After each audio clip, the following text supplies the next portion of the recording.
light, go, go, go.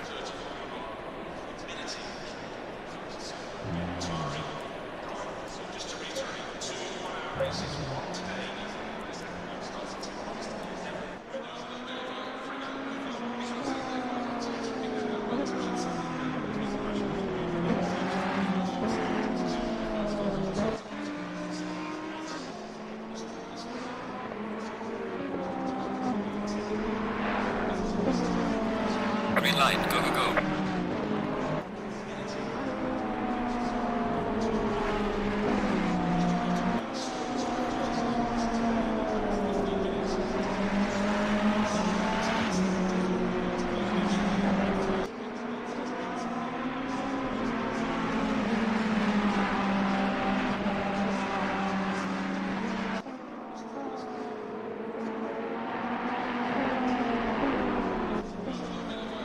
Green light, go, go, go.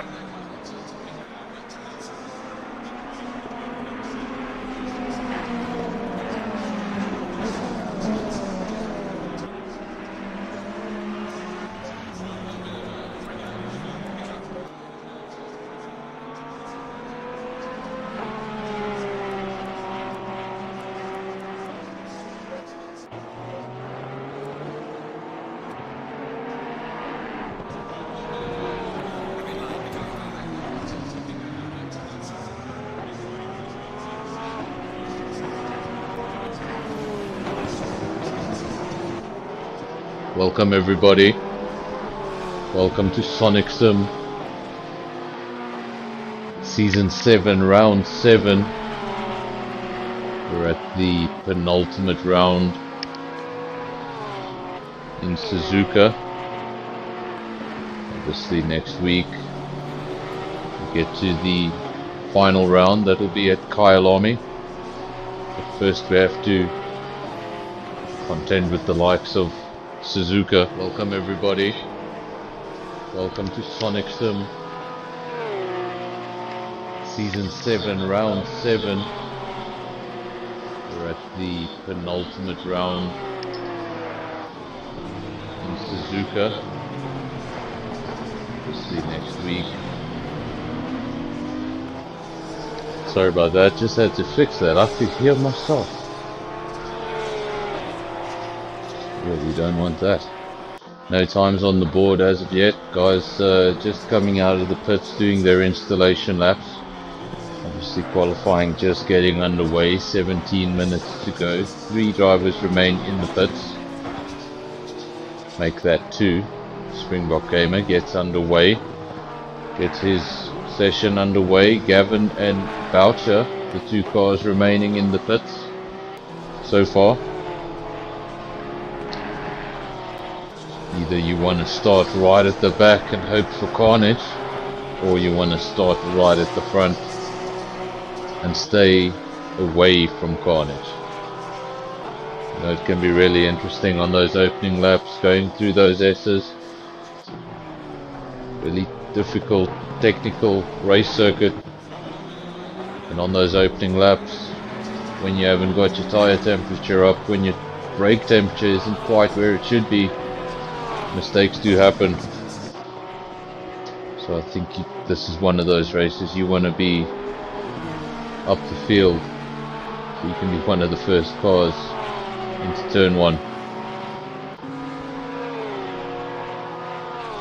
No times just yet. Gavin remains in the pits, as does Boucher. 16 runners, 14 are on track. Wesley has returned to the pits without setting a lap time. Maybe going out for a run and then feeling something he didn't like, coming in, making up a setup change, or maybe just getting damage. I'm not sure, but he's back out on circuit almost immediately. Our first lap times are coming through. Sania takes provisional pole to 2 minutes 0.5, then Surpreza in second, Roadrunner third, Ranger fourth. Lap times coming in now.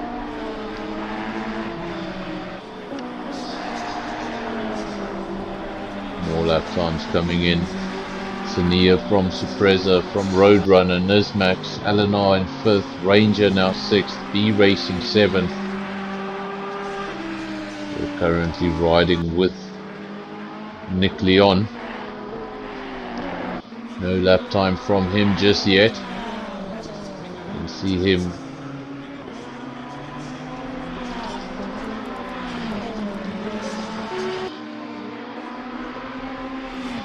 in the Ferrari there, following another Ferrari of Wesley.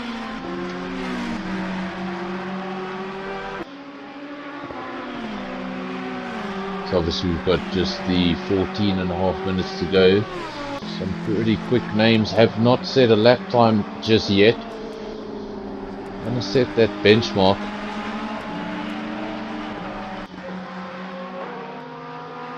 Got a car there on the side of the road, disappearing. I'm not sure what the rules are about disappearing and going back to the pits, but I believe you're not allowed to do that unless that's changed. I didn't listen to the driver briefing this time. I was trying to wake up in time for the commentary session. I was almost asleep before this.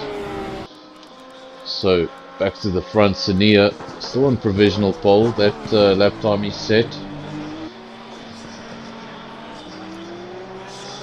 Preza not far behind, that's just a 1/10 of a second. Nick Leon has set a lap time, look at that, 3rd place, and just 2/100ths of a second behind Supreza. Kuda now goes 4th, but that's a big gap between the top 3 down to 4th. It's Ferrari, Sania from Supreza, from Nick Leon, and then we've got Porsche in 4th and 5th.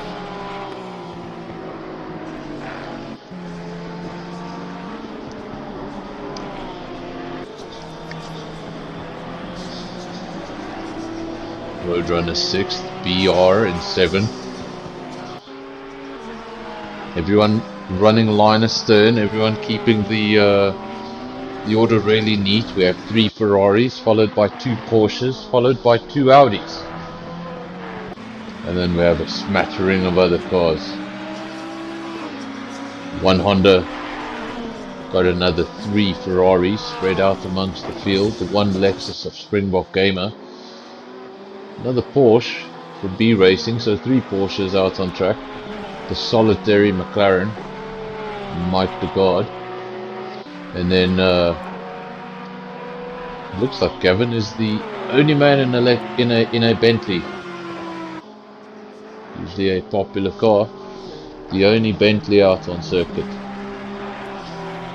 He is eventually out on circuit, and as is Boucher. They sat in the pits for quite some time, maybe waiting for the track to quiet down. It has not done so. Everyone is out on circuit. All 16 of 16 drivers are out there. Welcome to everyone who is watching. I can see a few people are watching on the stream. Let me know, how does it sound, how does it look, is everything okay with the stream? Nick Leon, he has gone fastest. He's actually beaten that time from Sania by 2/10 of a second. What would we see? A lap time under 2 minutes. Surely the lap times will only come down as the qualifying session goes on. Surely somebody's got an extra 3/10. Get a 1:59 before this is over. But we know in this sort of racing it's not about the 1 lap. It's what about you can do in the long term, and here at Suzuka it's so easy to make a mistake. Really difficult parts of this racetrack. Doesn't take much to lose it.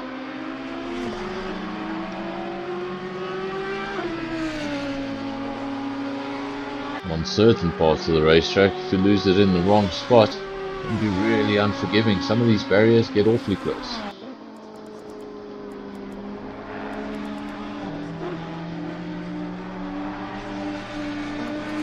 Got Gavin has set his first lap time of the night. It's good enough for 6th place. Solitary Bentley on the night. I think he's still going to look to improve. He's currently 0.8 of a second off the pace.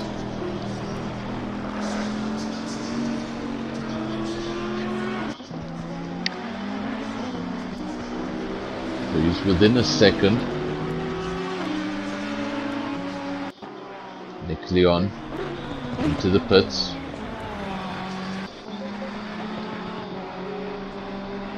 Wonder what he'll do. 9 minutes to go. Surely he'll come out and have one more run. Where are the men in second and third? Sania in second, Supreza in third. Sania 2/10 off provisional pole, Supreza 3/10 off provisional pole. Both of them are out on circuit while your provisional pole sitter is in the pits. And as I say that, Nick Leon has emerged from the pits. So all of those top 3 are out on circuit and looking to improve on those times with 8.5, just over 8.5 minutes to go. Nick Leon from Sania, from Supreza. Top 3 are all Ferraris. Then we've got Kuda Nismax in 4th and 5th. Gavin in 6th. Roadrunner 7th. Eleanor 8th. Got BR in 9th. Springbok Gamer making up the top 10. He's currently sitting in the pits. Obviously doing the final touch-ups for that final run, looking to improve. Then just outside the top 10, we've got the Ferraris of Legend and Ranger in 11th and 12th. B Racing 13th. Mike in the only McLaren on the night, he's in 14th. And then 15 and 16 we've got Boucher and Wesley, but no lap times from them, crucially. They are out on track, but no lap times from them. So I don't know if they're getting invalidated laps. But they are out there. Sania needs to find 2/10 of a second. Preza needs to find 3/10 of a second.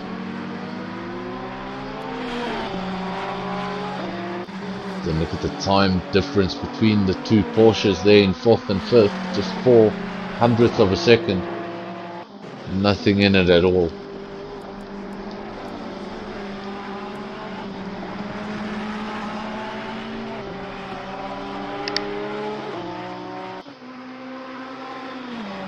Sania looking to improve. Needs to find a further 2/10 to retake provisional pole.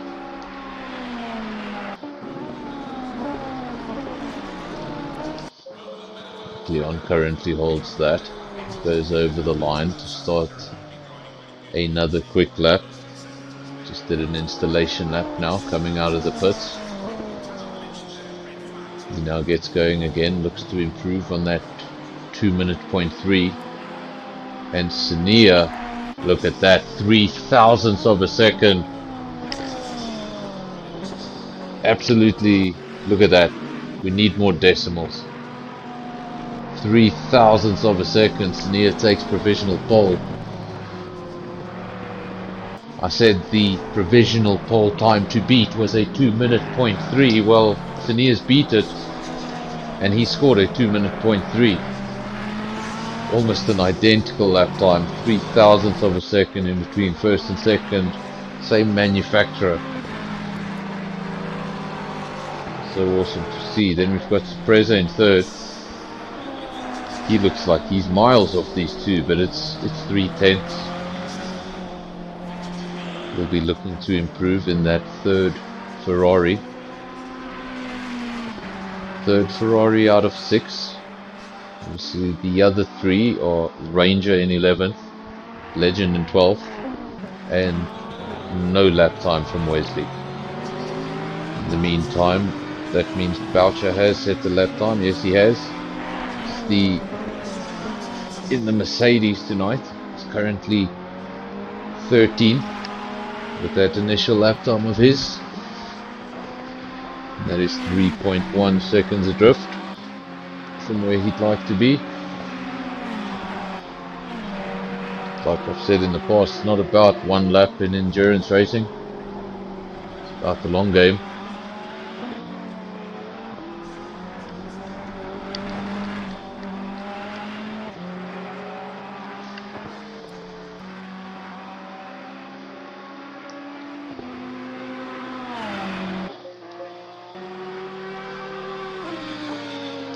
is one of the Porsche drivers, the leading Porsche driver, that's Kuda, currently in 4th, just 400ths of a second ahead of fellow Porsche, Liz Max. He's currently sitting in the pits, as is Gavin, Roadrunner 7th, Eleanor 8th.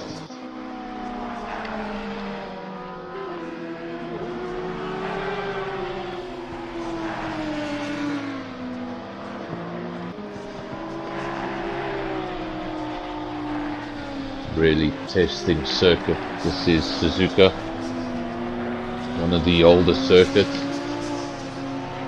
Not the widest circuit in modern standards. Really twisty, lots of ups and downs. Undulation, as it's called, I believe. E-racing just getting offline there, letting Roadrunner through. Nice South African livery there on the Audi. Roadrunner doing well, he's 7th, but crucially within that 1 second mark from provisional pole.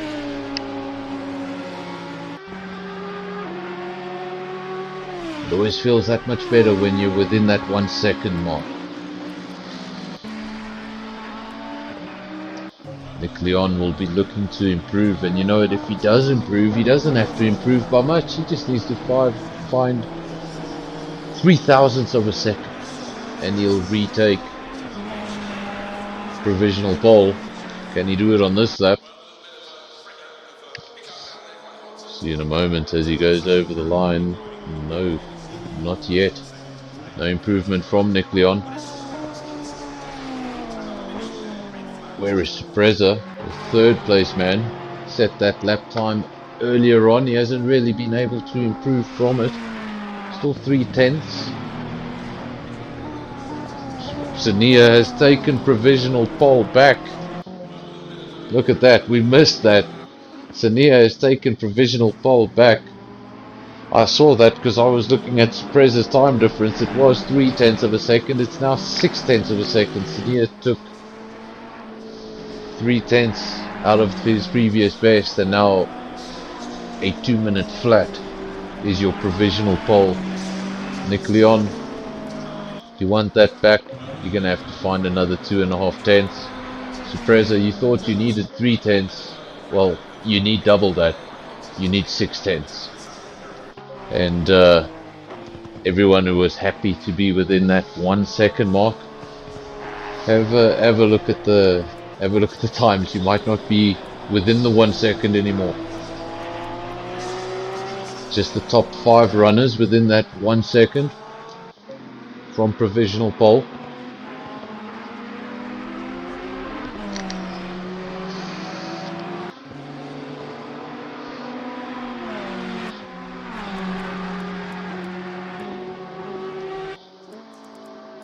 Sania, 2-minute flat, provisional pole. Nick Leon, 2/10 of a second adrift. Sorpresa, the gap was much shorter, much smaller, but now 6/10 of a second. He's going to have to find a lot if he's going to elevate himself up onto the front row. It's not going to be easy to get up onto the front row. He's going to have to find 6/10 of a second on this track, when it already feels like you're giving it everything and you're throwing everything into it.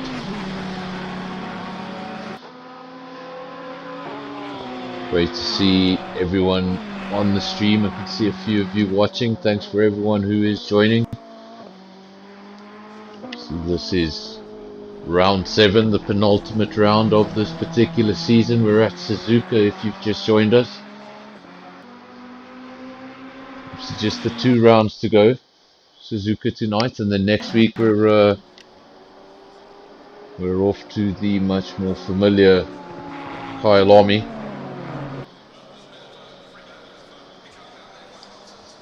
Oh wow, I don't know what happened there. Not a lot of activity on track.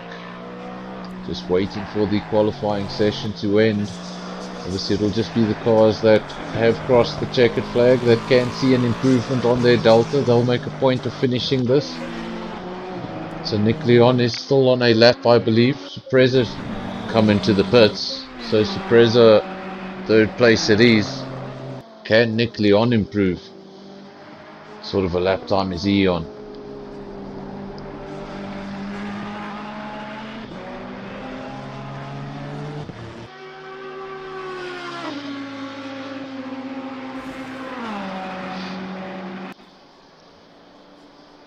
So the qualifying session has come to an end. We're just waiting for one or two cars that have crossed the checkered flag.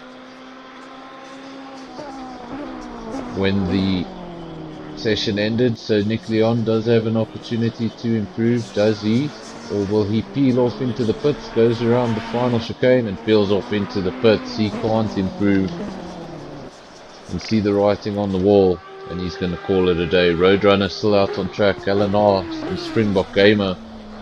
LNR now in the pits, just two runners left. Is Roadrunner going to try and improve? No, he doesn't. Peels off into the pits. Left is Springbok Gamer, final runner in qualifying. Is he going to improve, or... Yes, he doesn't peel off into the pits. He goes around the final corner. Does he improve? Currently 10th. He does improve. He goes 9th. Nicely done. Very nicely done. Taking it right to the end there. Pushing right to the end, and it gets that extra one position. So that's the end of qualifying. Before the positions disappear off your screen, Senia from Nick Leon, then that's your front row, all Ferraris, then Surpreza Roadrunner on the second row, Kuda and Nismax, and all Porsche third row, and you've got Gavin and Eleanor in 7th and 8th, Springbok Gamer stealing 9th right at the end there, BR in 10th, Ranger 11th, Legend 12th, Mike the God 13th, 14th is Boucher, B Racing 15th, and Wesley will start from the back of the field with no lap time coming from him.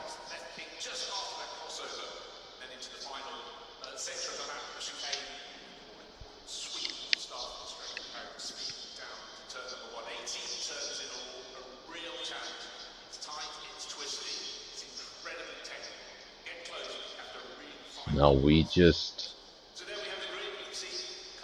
are in the in-between phase between qualifying and the race. This is obviously when the drivers get an opportunity to do any small changes to their car, setups to their car. What are they going to do with the fuel? What are they going to do with the tires? What is the plan? This is when you want to do all that.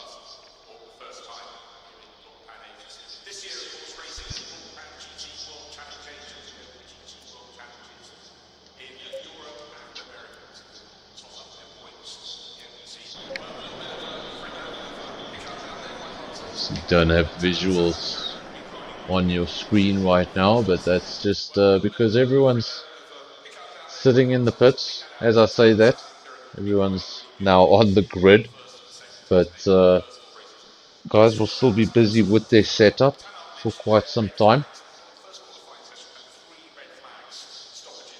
There we go. Should have a clock on the... Well, you can't see the clock on the top of your screens. I can. It says 2 minutes. So in the next 2 minutes, you need to finish up all your setup. Don't forget to ready up, otherwise you're going to start from the pit lane, and that's not the way you want to start this race.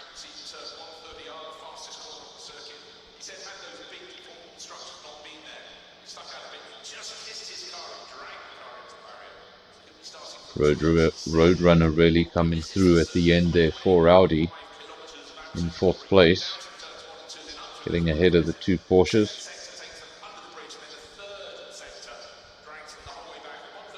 But that top 3, crucially, all Ferraris.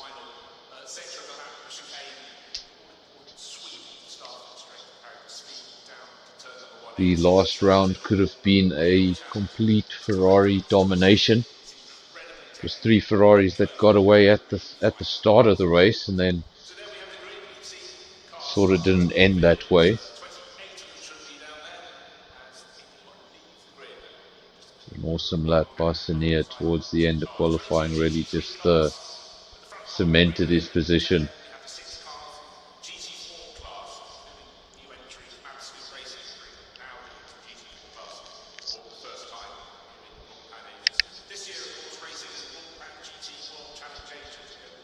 Guys towards the back of the field should not be disillusioned. Remember, 90 minutes, a lot can happen. And in a race like this, you don't need to be the fastest out on track. You just need to be 20 seconds. the most consistent. Don't know if you can hear the engineer there on your side. I'm sure you can. But just 10 seconds now. There we go, 10 seconds. We should be underway shortly. Obviously this will be followed by a formation lap. A full formation lap of the entire Suzuka circuit. And when we get back on the main straight, we will be underway for 90 minutes of round 7, season 7 Suzuka.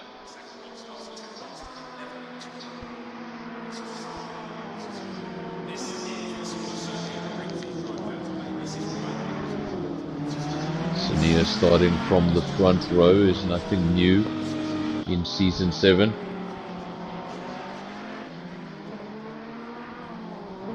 Hasn't always been able to maintain that position throughout the race, but his one lap pace is definitely one of the quickest here when it comes to one lap pace. Just hasn't been able to translate it to race pace 100% of the time.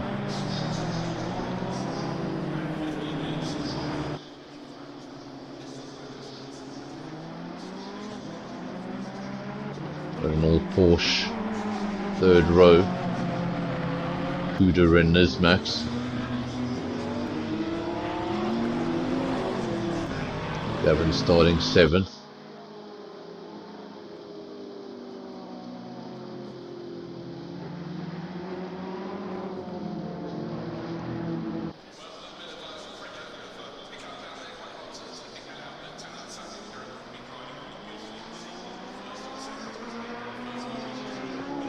Springbok Gamer grabbing 9th in qualifying right at the end there, but it's showing on my screens that he's in 10th.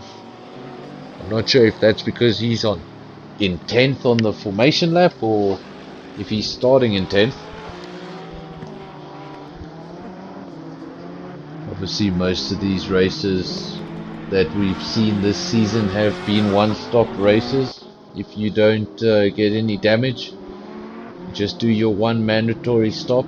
Most of the drivers do it around about the 45-minute remaining mark.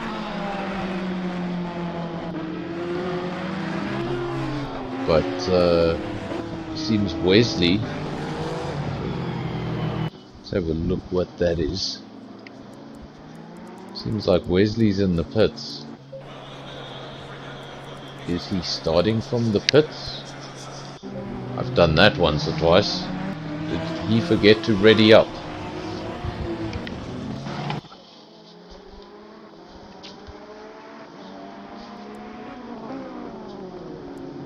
Also did not set a lap time in qualifying, so maybe he's in the lobby but he's not presently in the cockpit of that car.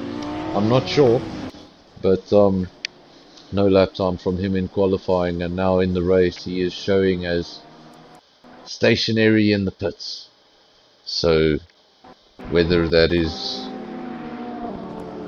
related to him starting from the pit lane or him no longer being in the race, I'm not quite sure.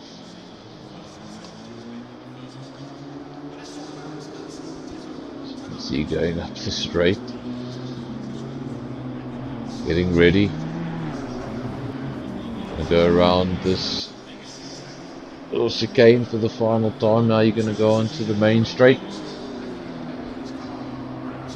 Sania just ahead of Nick Leon. Everybody holding their formation. Don't get out of position. We've seen that once or twice this season, where the leader is not really leading over the line.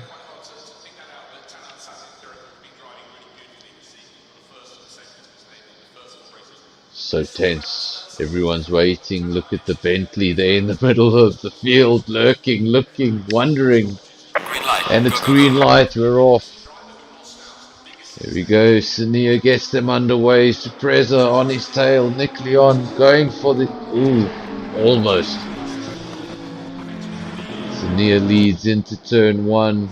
Is it a clean turn one? It seems like it. Oh no, it's not. It's definitely not. Roadrunner has gone off. And that caused a whole sequence, a whole domino effect. Roadrunner went off.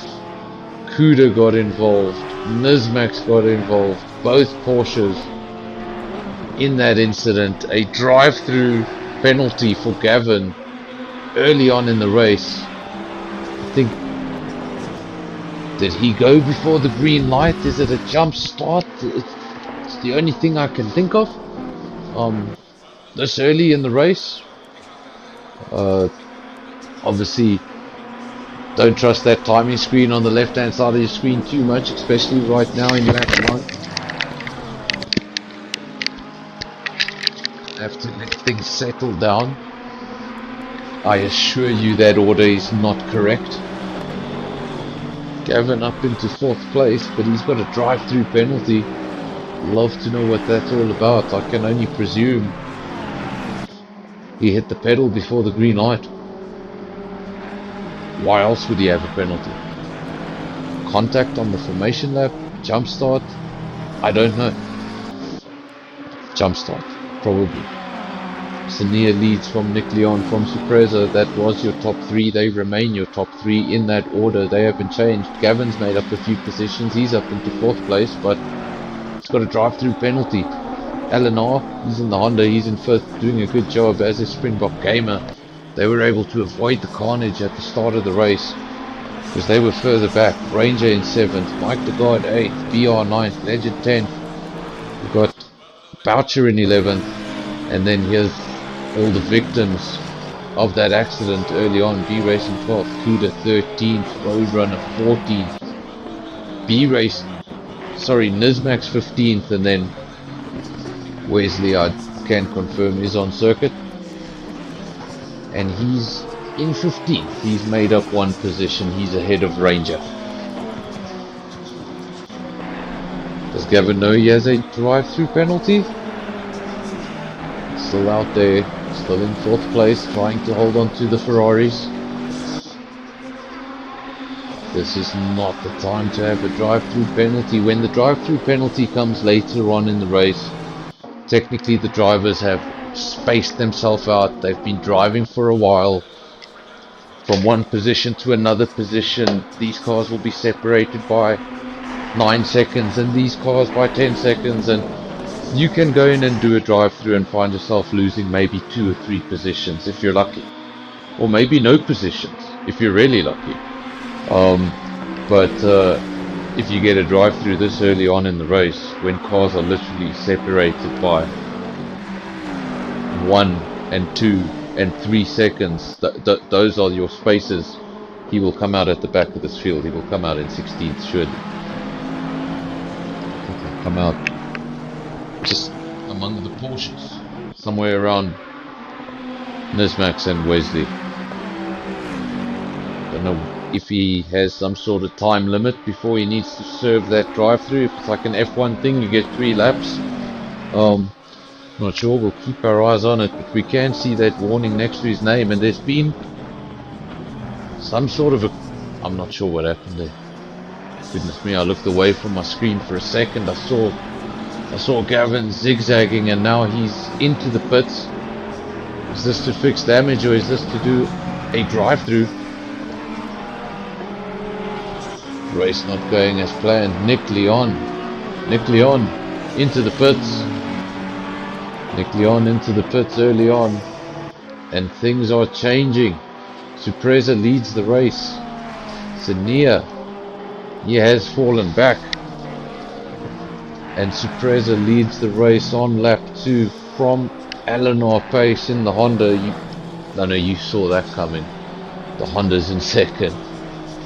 It is a Honda circuit. Suzuka is owned by Honda. In fact, it's not a track that was bought by Honda. This track was actually built by Honda. It's always been a Honda circuit.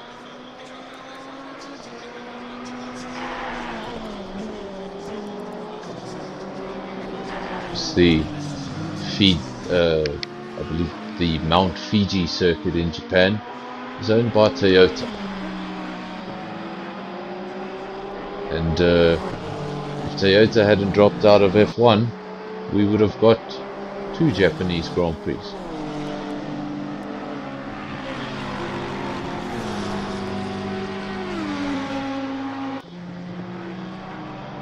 Not the God.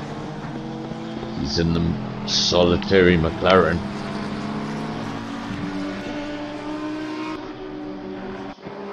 Doing a good job. And that's why I say these guys that we're seeing here in the top 5, these guys were not supposed to be in the top 5 if we look at qualifying, but this isn't all about qualifying. Qualifying is that first step.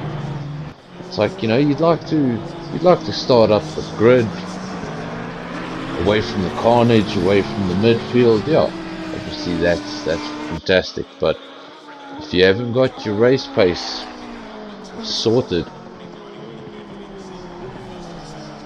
really doesn't help. You can practice all you want with that light fuel tank and perfect your 1 lap pace, but if you don't know what to do into turn 1 with the full tank of fuel, things have changed. Supreza leads. He is the only one in the original top 3 to be in the top 3. He started 3rd. He's now 1st. Eleanor 2nd. Springbok Gamer, the only Lexus. Sania. We're watching Sania. He's in 14th and off the circuit. Car heavily damaged. You can see all the scuff marks on the side. He's going to go into the pits, and this is going to be a lengthy pit stop for Sania. So he's going to have a recovery drive, as does this man. Gavin will need to have a recovery drive of his own. He got a drive-through penalty right at the start of the race, for what I could only presume was a jump start. I don't know what else you could get penalised for at that point in the race. There's Max running with another Porsche, but it's not Kuda. Running with B Racing. She's been able to get up ahead of B Racing, open up a 3.5 second gap. B Racing's Porsche looks pretty damaged. I think he's going to have his mirrors full of AMG pretty soon. Archer coming up on the back of that Porsche. Goes through 130R. Just to get up the inside. Thinks of doing it up in the chicane. There's just no space.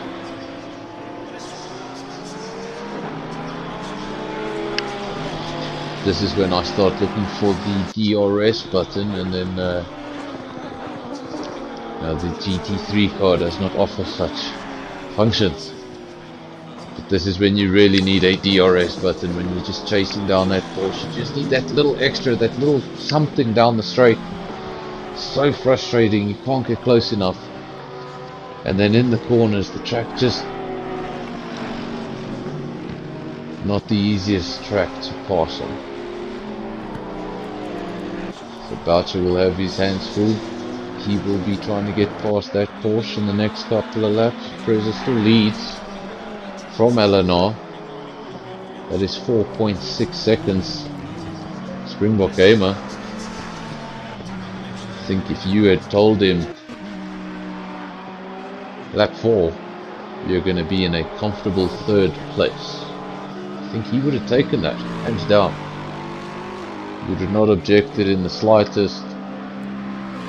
Totally happy with that kill. Just managed to start in 9th place. Right at the end of qualifying, was able to improve his time. Got his time up from 10th to 9th, and don't think he expected to be in 3rd on the 4th lap of the race.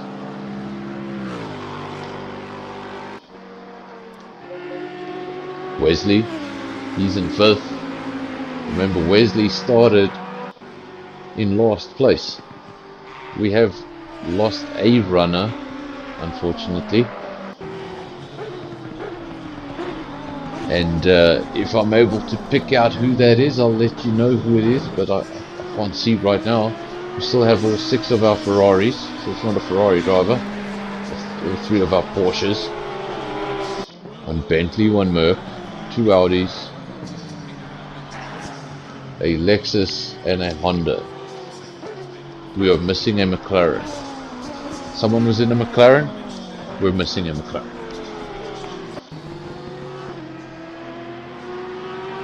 So Spreza leads.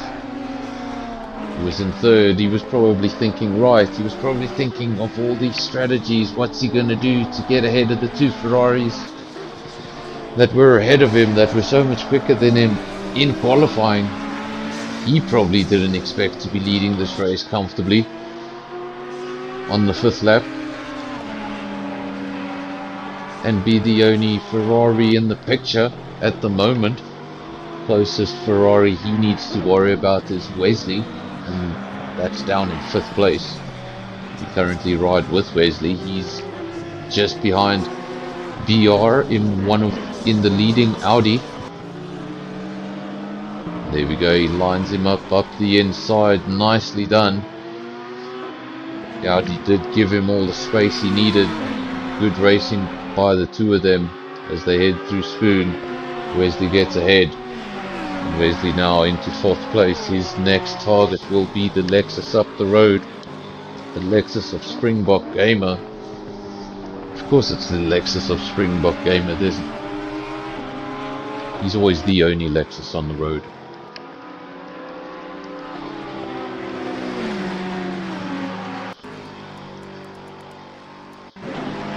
B Racing.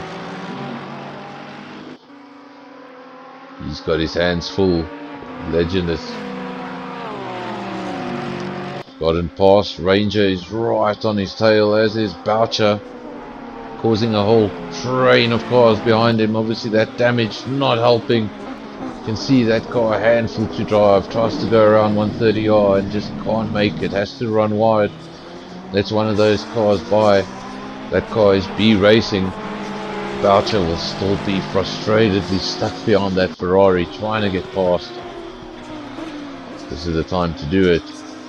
B Racing trying to get past Ranger, trying to get close.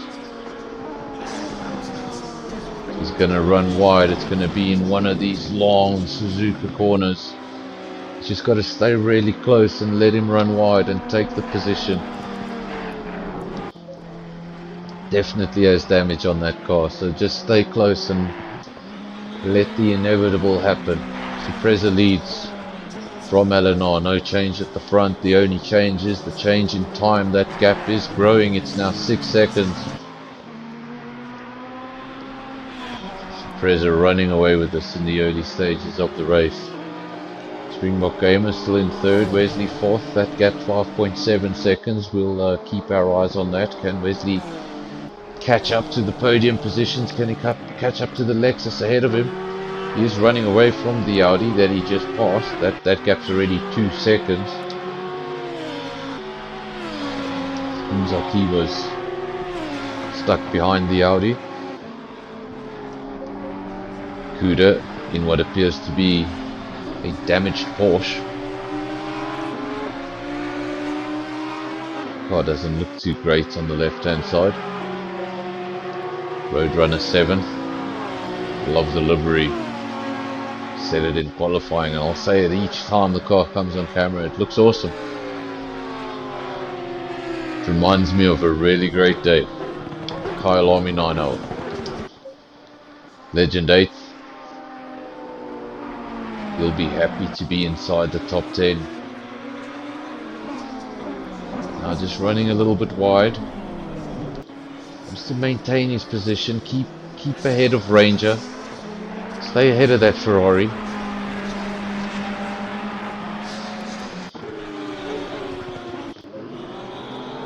Back in 10th place, we've got B Racing, still holding on to that 10th place from Boucher. Boucher just wants to get past that Porsche. It's been behind him for quite a few laps. And basically now this is going to allow Gavin to come at Boucher. So Boucher needs to clear that Porsche, otherwise he's going to have his mirrors full of Bentley very, very soon. Sania, he is in the pits, so I'm going to presume he has called it a day. Yeah, I'm going to presume he has called it a day. He's in the pits, so no movement there from Sania in the pits. We had 6 Ferraris. We now have 5. One of them is stationary in the pits. That's Sania. So we have lost a Ferrari and a McLaren. And possibly very soon 2 Ferraris.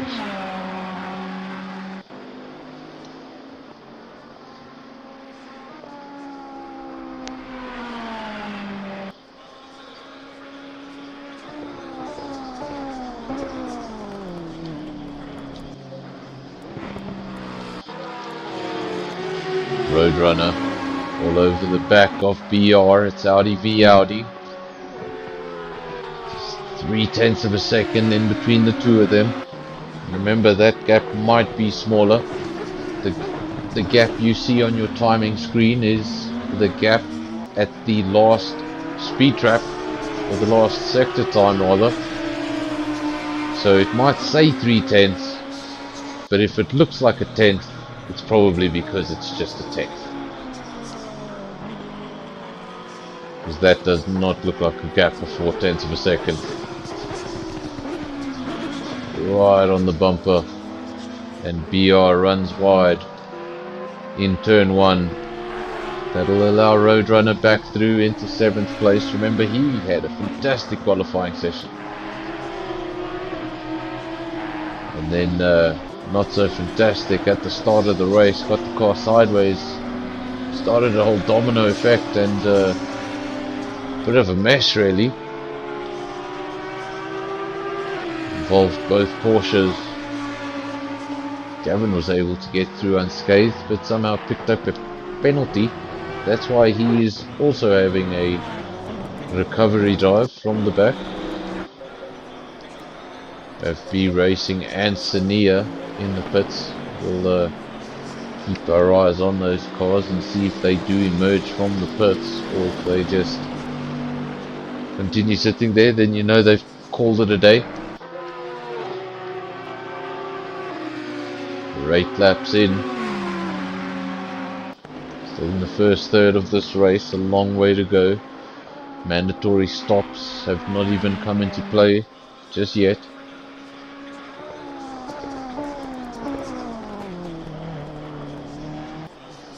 Gaps around the circuit are relatively large.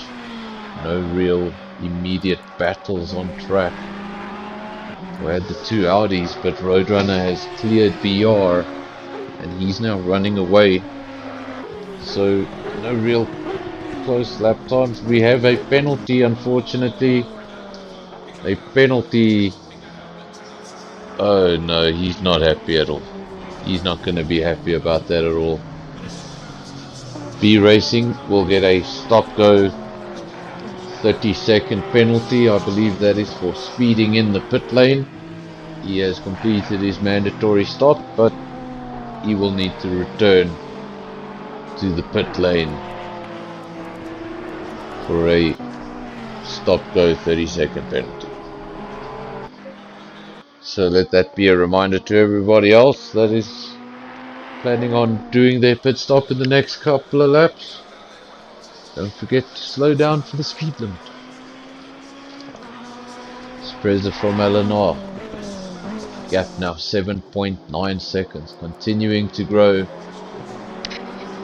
Springbok Gamer still in third. It's 2.2 seconds adrift from Eleanor. Can he do anything about that Honda ahead of him?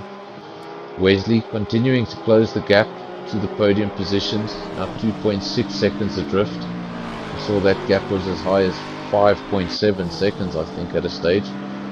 Then we've got Kuda in fifth. Also a great recovery drive from him. Remember, he was involved in that skirmish at the start of the race that left him as one of the cars at the back of the field. So he's had to make some passes and use some smart driving to stay away from trouble. He's found his way back into fifth. Not so much for Nismax. Nismax was obviously right with him. Those two Porsches were together at the start of the race. Nismax is in 10th. So different stories for the two Porsche drivers. Legend doing well, staying within the top 10.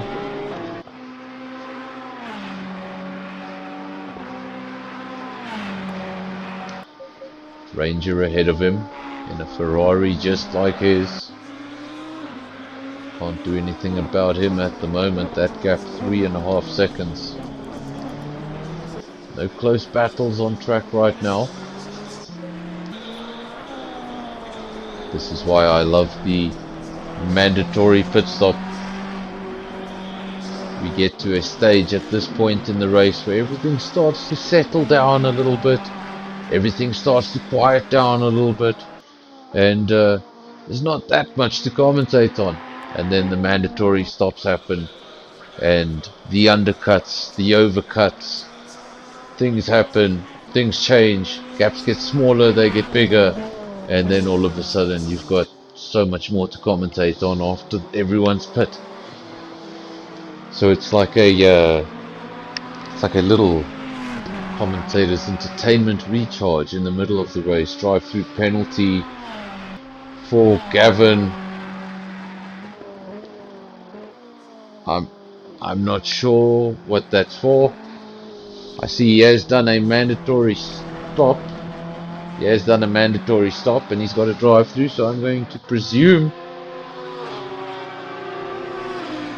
that is for speeding in the pit lane.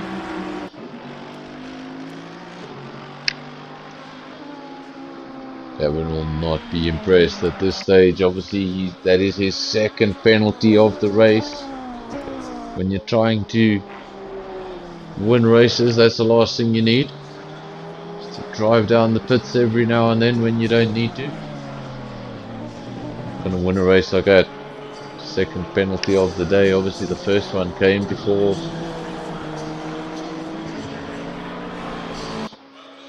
he completed a single lap. Right at the start of the race, that penalty appeared next to his name. That's why I say it was a jump start. It's the only thing it could have been, unless there's some sort of penalty for contact on the formation lap, and I didn't see any contact, so I don't know. I'll ask him after the race.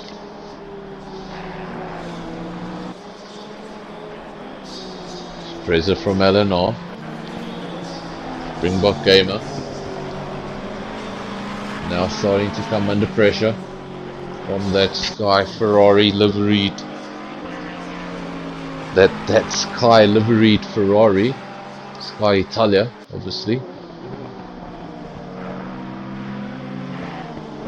Getting closer and closer. He's now off a second adrift of the Lexus. That's what your timing sheet says, but that looks closer than half a second to me.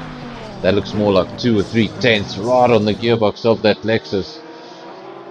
Springbok Gamer will come under pressure now from Wesley. Could see a change in the top 3. Buda still 5th. Audi still 6th and 7th. Ranger in 8th. Legend 9th. And there's Max making up the top 10. Just outside the top 10. Obviously Boucher in 11th. Gavin on a recovery drive after 2 penalties now. He's in 12th. B Racing 13th, and Sania called it a day quite some time ago. So he's still in the lobby, but we only have 13 runners. from the 16 that started. We've lost 2 Ferraris, lost a McLaren.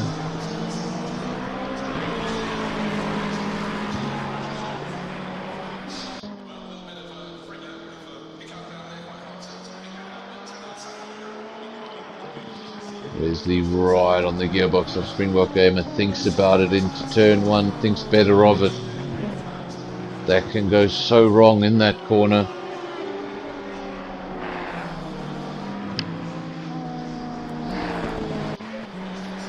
Preza still leads, he looks comfortable.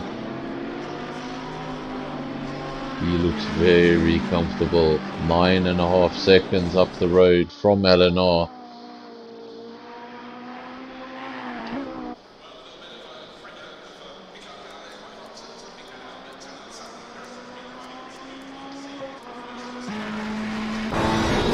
Ride with your leader, get some on board, see what it looks like from the driver's point of view. You see he's in one of the Ferraris. I wish I had a wheel like that in my car.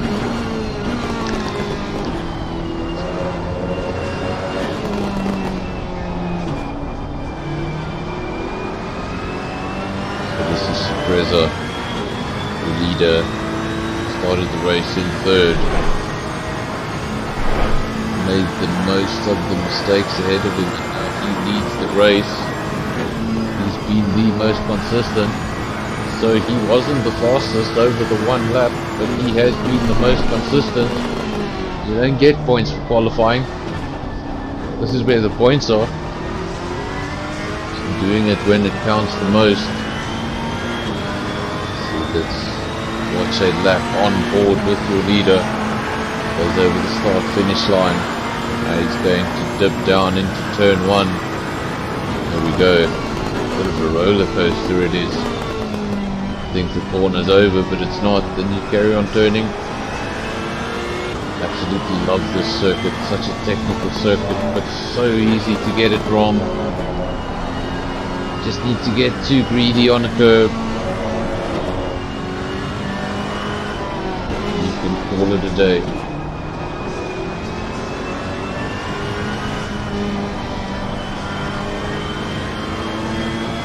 See that famous Ferris wheel in the distance there? That's been there since the mid-80s.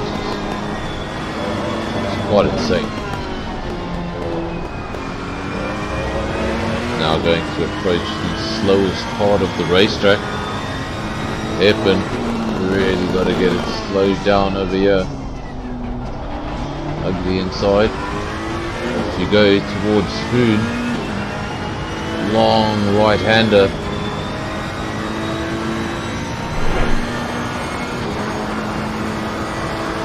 Absolutely love it.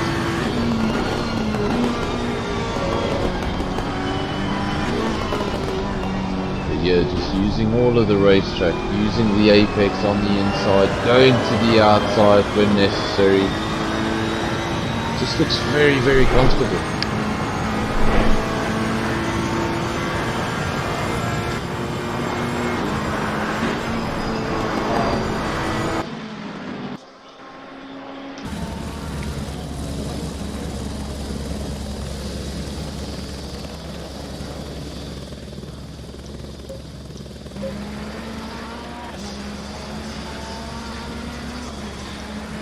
That is your leader. Let's have a look at 2nd place. Where is 2nd place? 2nd place is 10 seconds adrift. He's now going over the start finish line. That's the Honda of LNR. And he is now being pursued by yet another Ferrari. And it's not one of the Ferraris that started in the top 3. It's Wesley. He started last. Man has made up some serious positions, finds himself in 3rd place, and I think he can catch that Honda. He's got the pace.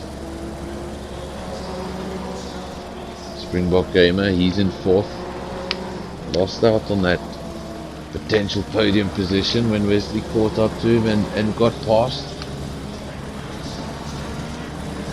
Didn't have what it what was needed at that point in the race to defend.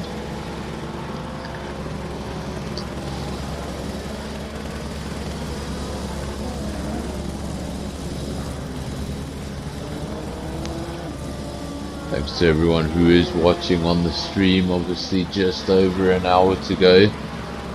We have finished 1/3 of this race. We have lost 3 runners technically, because Sania appears to be on your screen, but he will no longer partake in this race unless he decides he wants to race from 12 laps back. I don't think that's a thing. 2 of your runners have already done their mandatory stops. The top 11 yet to stop, and we know that those stops can affect the order, can scramble everything up, and that should be coming up in about 15 minutes for most of the drivers. So most of them will start pitting probably halfway through the race. That's 45 minutes. So that's 15 minutes from now. And then the pit lane should get really busy, but for the time being, Fraser doing everything he needs to do. He won't even be thinking of the pit stops just yet. Continues to extend that lead. Simply going from 8 and then 9, 10, 11 seconds, just putting a second on every lap, every now and then. And something tells me he's not giving it absolutely everything. I think if that gap came down, he could respond.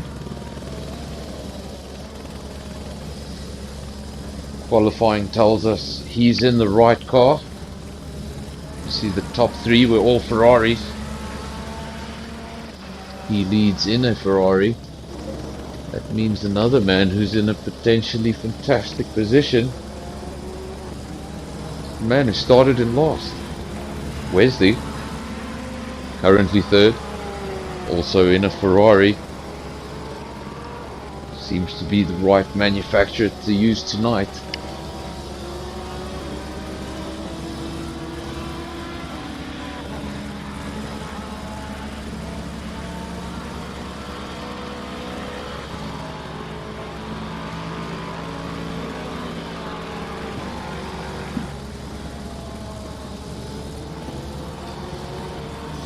We have completed 15 laps,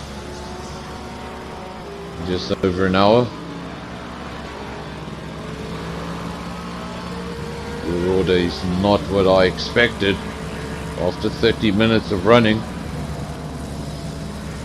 Sania no longer here.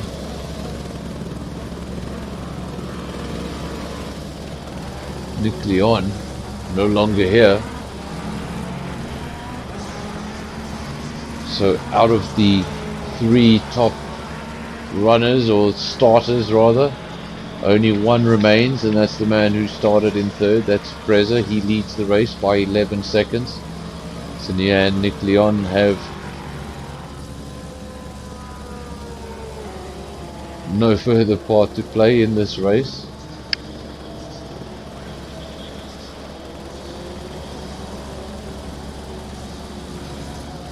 Timothy having power issues.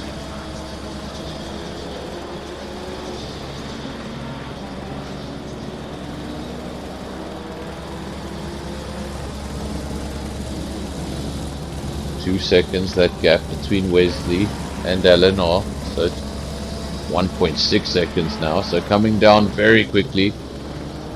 Soon he will be on the back of that Honda, asking questions about 2nd place.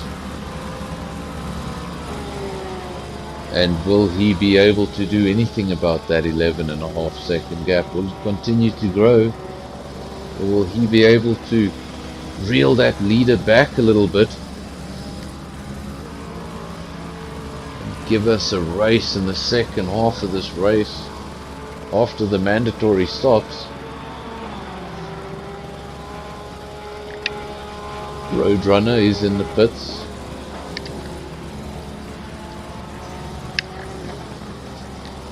doing his mandatory stop very early. Wonder if that's because he had a little bit of damage.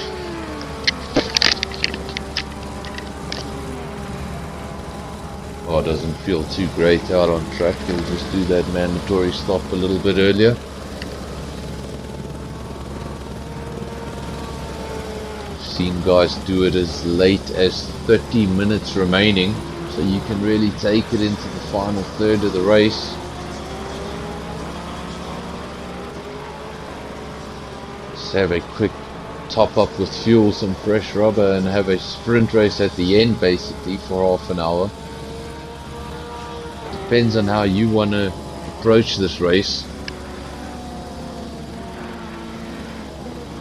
Perez is still in the front. Gap's still growing, but not as quickly as it was. It's 11.9 seconds. But Eleanor will shortly come under pressure from Wesley. 1.3 seconds there. Springbok Gamer. He's having a lonely race. As is Kuda. As is BR. This is what I call the boring phase of the race. It's just before everyone needs to go in and pit. And hopefully the pit stops will be able to bring some of these cars closer together and give us some renewed battles.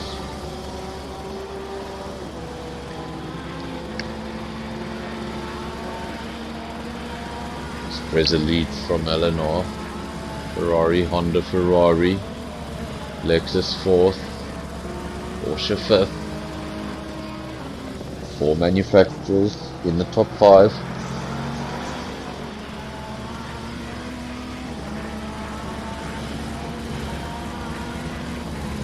Three of your runners have done their mandatory stop, so technically they can go to the end.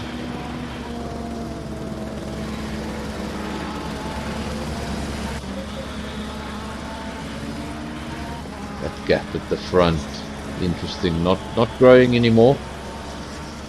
Let's see now as he goes over the timing beam. Does it grow? It was 11.9, then 11.7, so just coming down for the first time in a while, and now 11.9. so seems like he can respond.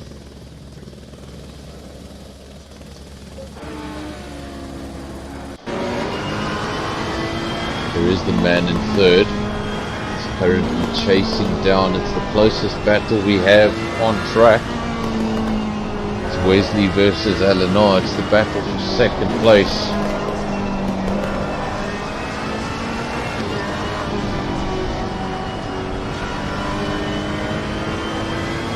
I think he can believe it. You told him you'd be battling for second place before the round of pit stops. So much happened on that lap 1. It was probably the messiest lap 1 we've had all season, if I'm being honest. We've had very uneventful turn 1s, even at circuits that usually are famous for their turn 1s. Places like Monza, we've actually got an entire field through that Monza turn 1 pretty clearly. But not today, not at Suzuka. Suzuka was one track too many. And looked like they all got through the corner, and then the tail end of them just got messy in the midfield. And there was a big disaster. Took out a couple of Porsches, changed the field around, sent some people into the pits much earlier than they ever wanted to be there. See, Gavin got that penalty for not sure what.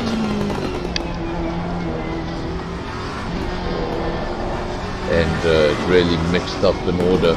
Here we go into the pits. This is Wesley in third place. So he will not try and catch and pass Eleanor on track. He's going to come into the pits. What is this, the undercut? Come out with fresh rubber, try and do a few quick laps.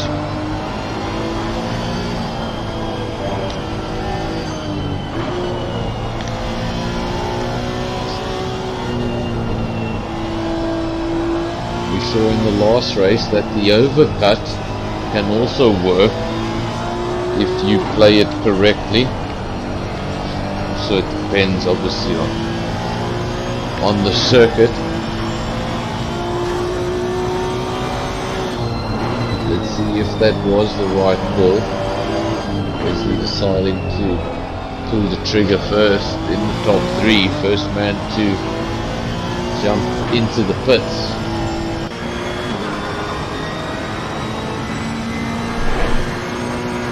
Gap coming down slightly, 11.1 seconds, so still in the 11 seconds mark, but it was almost 12, now 11.1, so Eleanor just staying with the Ferrari ahead of him. Ferrari's not really showing any dominance at this point in the race. Remember what I said about the 45-minute mark, we're getting awfully close to the 45-minute mark. We're going to start seeing action in the pits, and because the man in third pulled the trigger, keep your eyes here. What is Eleanor going to do? He goes through the chicane. Does he go into the pits? Does he go onto the main straight? Goes onto the main straight. So that is not going to trigger a response from Suzuka. He stays in the lead of the race. Eleanor stays in second. So first and second do not respond to that early pit stop from Wesley. He's come out in 8th place since that happened. Cars ahead of him, Boucher, Ranger, BR, Cuda and Springbok Gamer. Since he lost in that pit stop.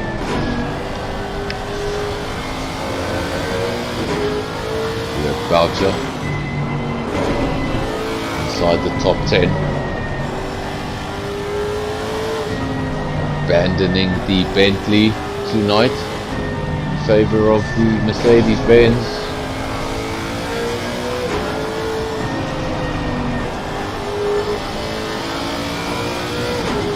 In 7th place for the only Mercedes-Benz on the track.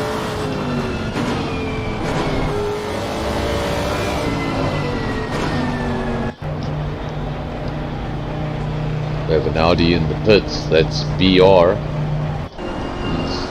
He's looking for his pit box.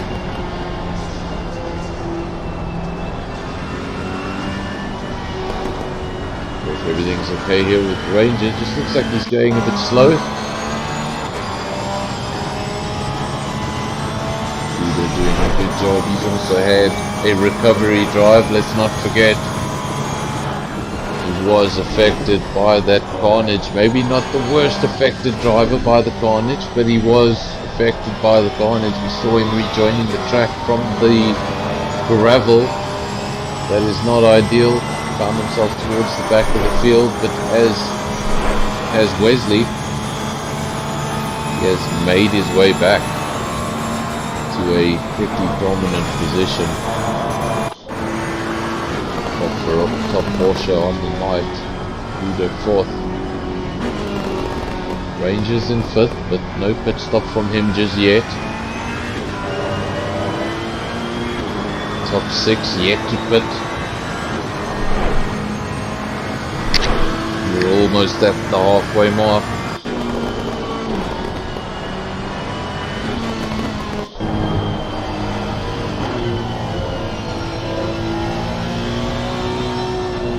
Place man just continuing to bring that gap down, just ever so. That's the biggest amount I've seen the gap come down since we've been racing. That gap has come down by a second, so keep our eyes on it. Is Fraser going to dive into the pits? Is he maybe just losing a little bit of pace, not getting top out of that car anymore? Maybe that means we're going to see him dive into the pits.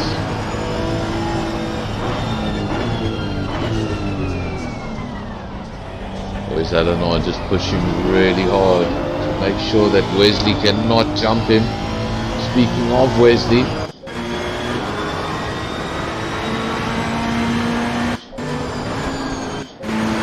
he's in 7th place. That's where he rejoined. He was the first man in the top 3 to pull the trigger. And shortly we will know how that works out for him. Top 3 at the moment, Supreza, Eleanor, no change there. Springbok Gamer obviously promoted back into the top 3 as a result of Wesley's early decision to pit. We are halfway through, not over yet. We are at halfway race distance.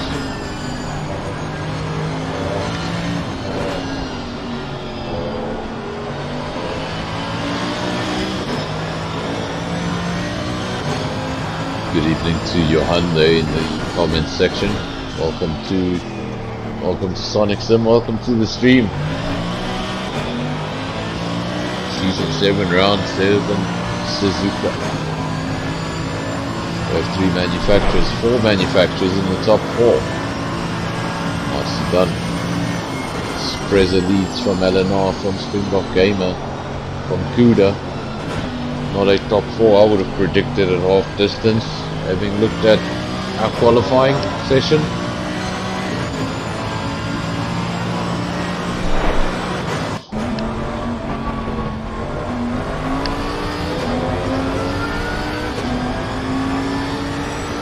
Got it heading down the main straight.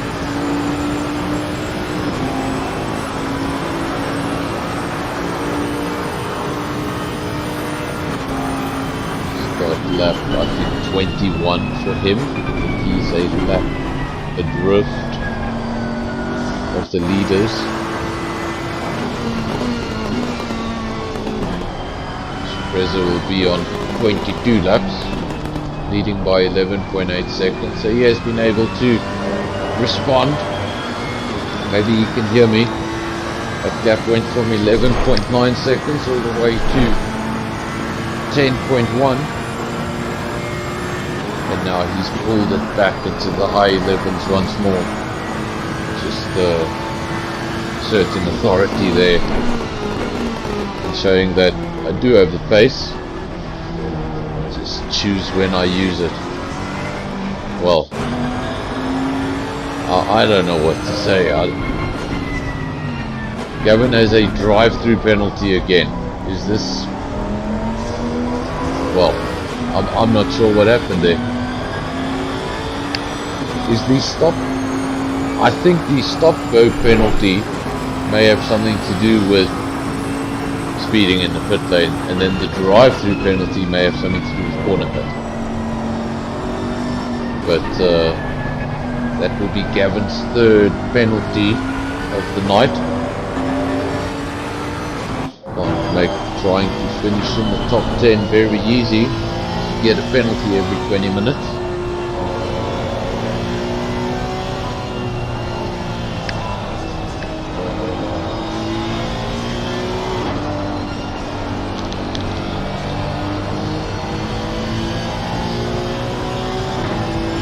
Everyone now doing that mandatory start. Just your top 3. Supreza, your leader.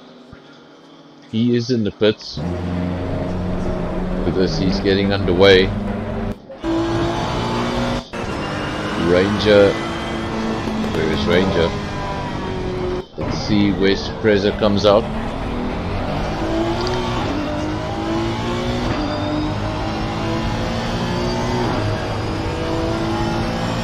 Just gonna have to wait for that next timing beam for confirmation, but I think Supreza is in 3rd.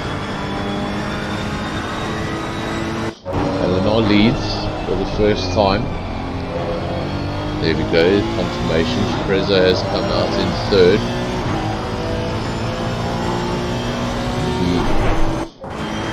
Behind Ranger. Ranger has not pit, so he doesn't need to worry about Ranger for too much longer. And then Eleanor also has not pit. What will Eleanor do? Will he stay out long? I think I've seen him pull that strategy a few times this season, where it's probably the last car to pit. You know, it could work for you. Got a clean track ahead of you.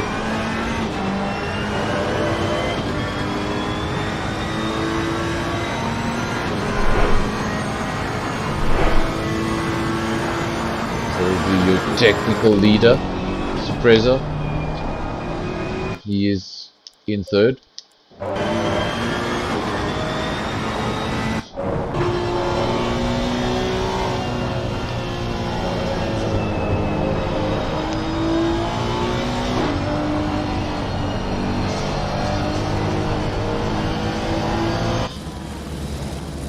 We wait to see now, what does he do? Will he take this like he has done before, almost into the final third of the race, or will he pit soon?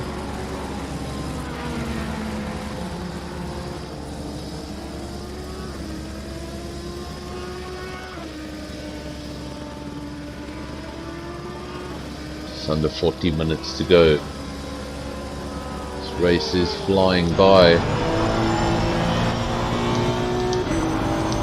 Very decent camera angle. There we go.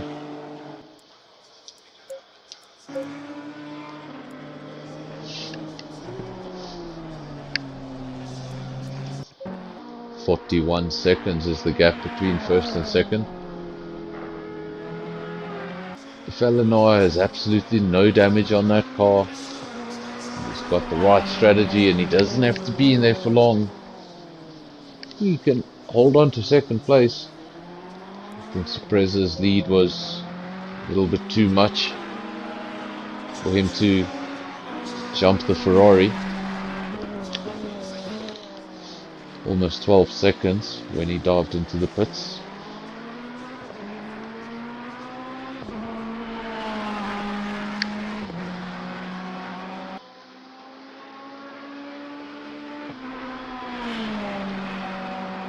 A great 2-lap race, love it.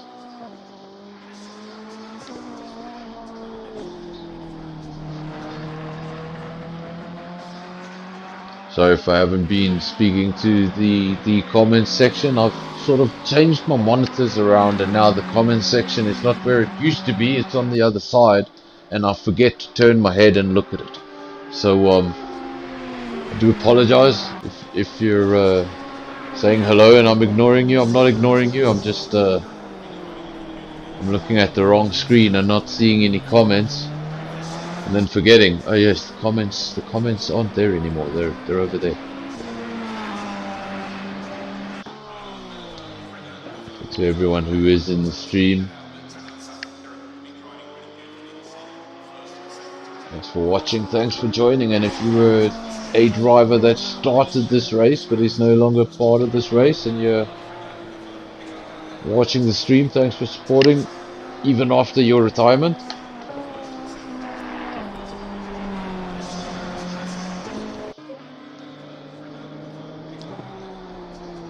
12 runners remain of the 16 that started. We have lost 4 runners.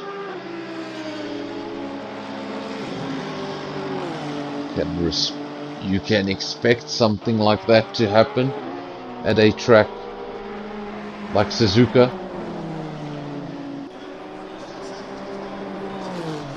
It's so easy to make mistakes here. And Eleanor the chicane. Still waiting to see when he's going to dive into the pits. It's not going to be this lap. He goes on to start lap 26. Not interested in a pit stop right now. And we're going to have to keep our eyes on that gap to Suppressor. See, Ranger has gone into the pits. So Suppressor has regained second place.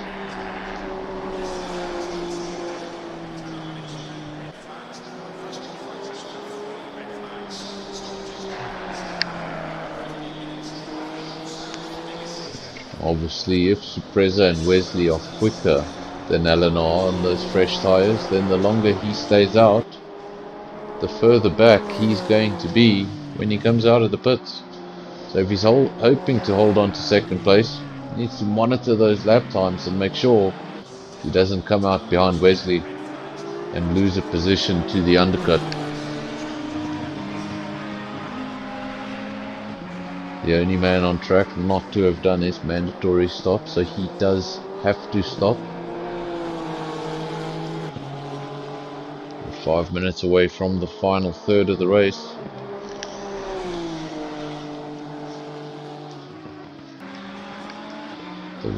The one very big advantage to this strategy is right at the end of the race, you have really fresh rubber that you have no need to conserve.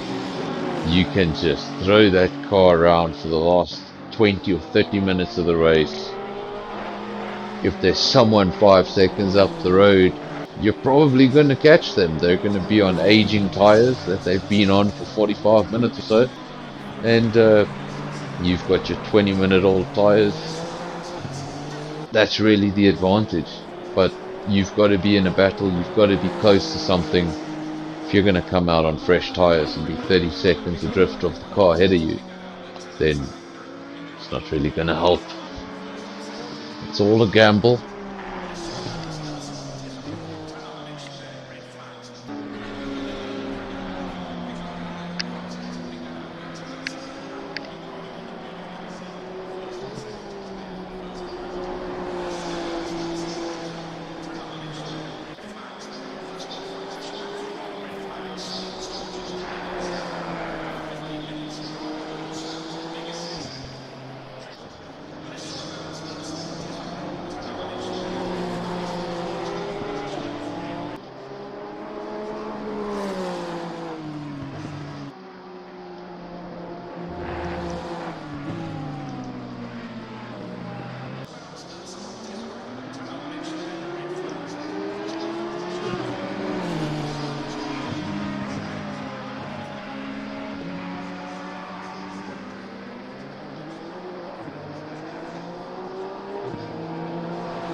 Not a short racetrack this, 5.8 kilometers.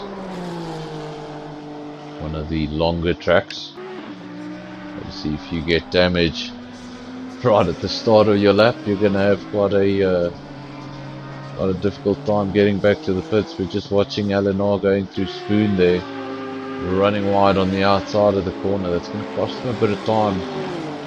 Like I say, with these cars behind him on the fresh tyre, that's the last thing he wants to do, is lose any time.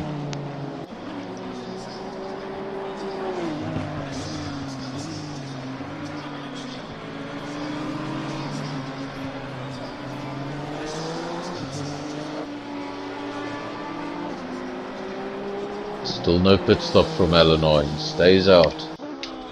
Let's see what's happening further back. Springbok Gamer is not far from Wesley. Will he challenge for that podium? 1.6 seconds is the gap. That's probably the closest battle on track right now. Battle for third place. Springbok Gamer versus Wesley. 1.6 seconds. Second closest battle we have seems to be Boucher and BR. 2.7 seconds that gap. So still a way away from being too close.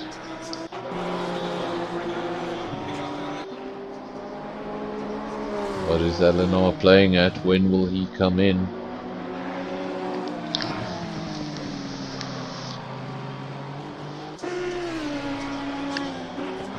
"31 minutes remaining," so he will come in the final third of the race. That's what he did last week, I believe it was.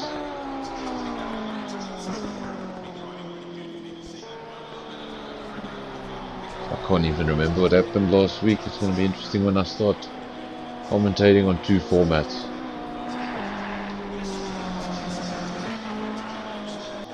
I'll give you guys a little bit more details about that next week when I know a little bit more details about that. I don't want to give details that are incorrect. But seems like I will be commentating on a Sunday night as well.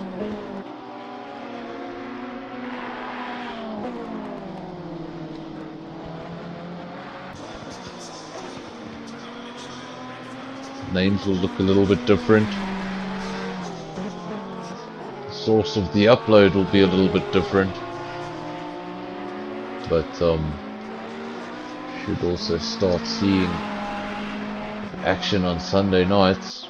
So this channel is going to just get busier, and it would be great to see you guys joining us on Sunday nights, keeping up to date with what's happening on that side. Hopefully we see some of the same names.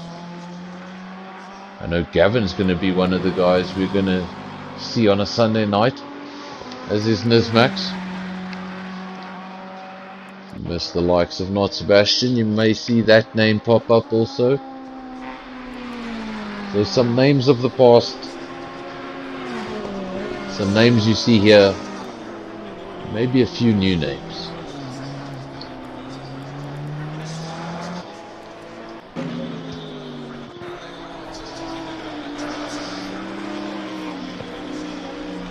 Ride with Boucher.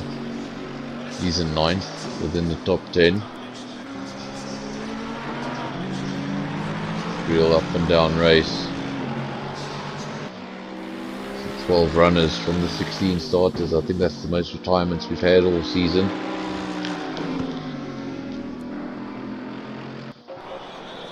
Max is stationary in the pits. We'll keep our eyes on that, see if he gets underway, or if he will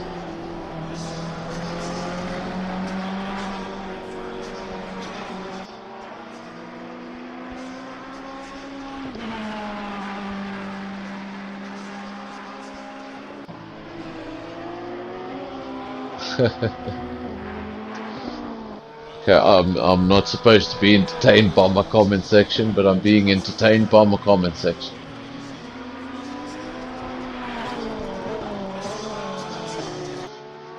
So Sania in the comment section there, just giving it away a little bit. If you're on the stream, you will have read that, but I believe it's Sunday night racing on PC. So and I believe round 1 is this Sunday. Maybe you can, Sania, if you're still watching, do this commentator a great favor. Can you tell me when this race, what do we know when the race start time is? Because I need to work a few things out here in advance. Devon making a snarky comment towards the pig. Not sure if the pig will appreciate that. Sure, Gavin will do just great if he manages to drive without a penalty.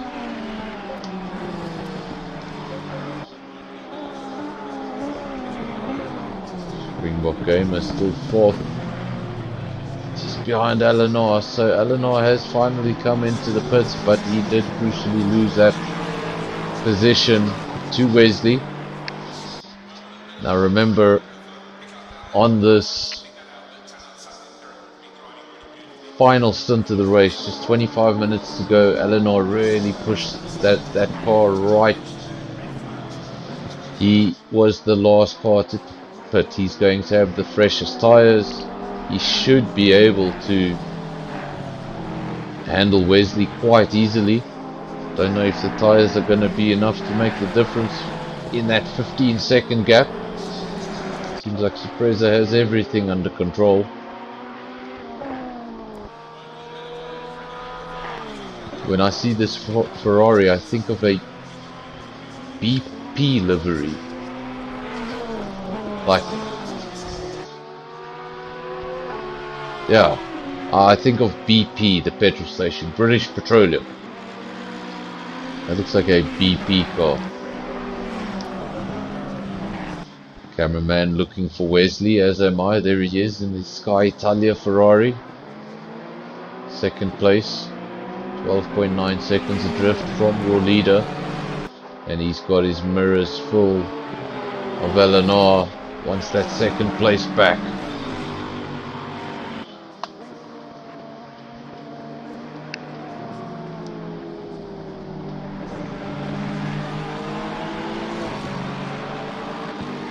Gavin also in the comments section. Great to see all you guys in the comments section. Thanks for joining, thanks for watching. I don't usually have this many of you here live.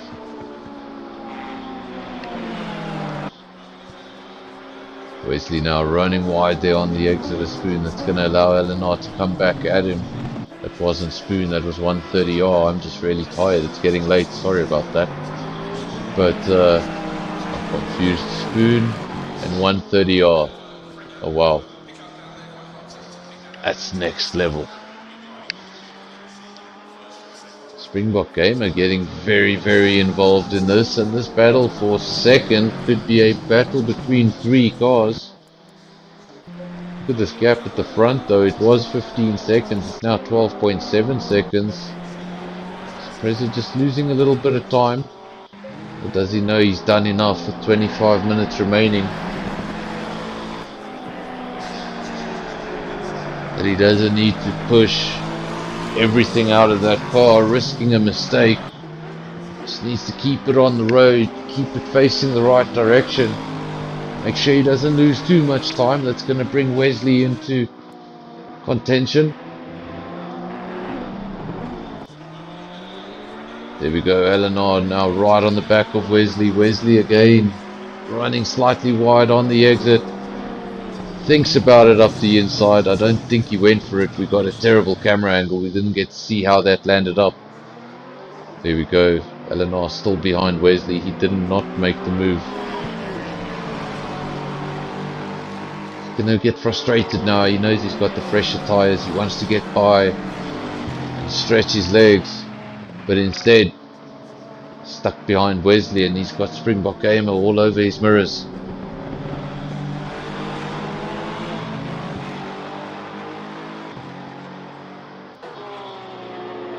Kevin, since you're in the stream, can you tell me what happened at the start? Why did you have a penalty right at the start of the race? Was that a jump start?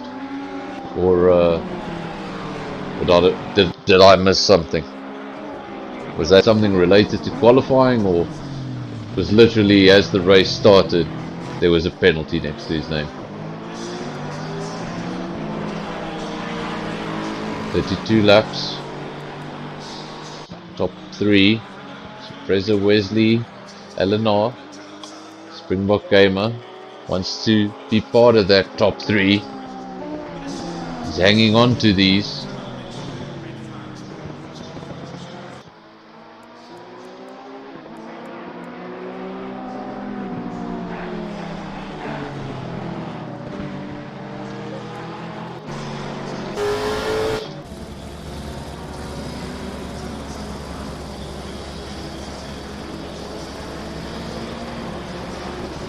If you're wondering why I don't switch through the camera angles more often, the reason for that is when they gave us all these lovely camera angles, they also left one thing in the game that is broken.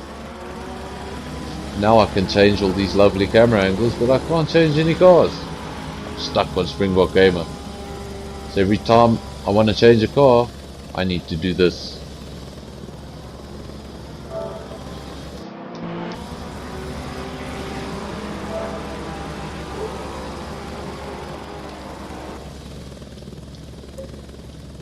Very annoying. Wesley leads that trio. That Springbok Gamer getting really close. If these two get in a tangle, we could potentially see Springbok Gamer stealing a second place. Look at this now, side by side. He's got an imp. There we go, Eleanor back into second place, claims the position that was his before these pit stops started.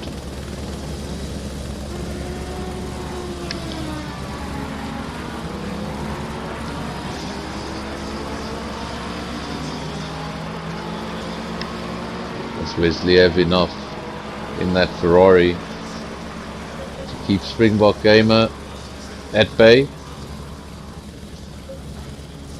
Can Eleanor stretch his legs and disappear into the distance? Or is Wesley going to keep him honest until the end of the race? 20 minutes to go. Don't think this podium has just yet been decided.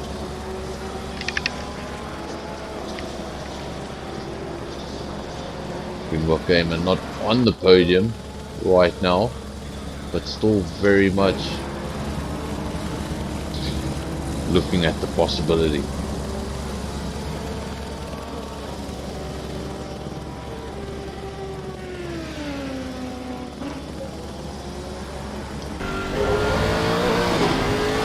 Ride with Springbok Gamer.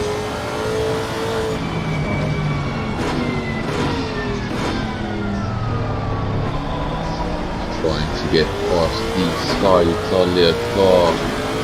The Sky Italia liveried Ferrari of Wesley ahead of him.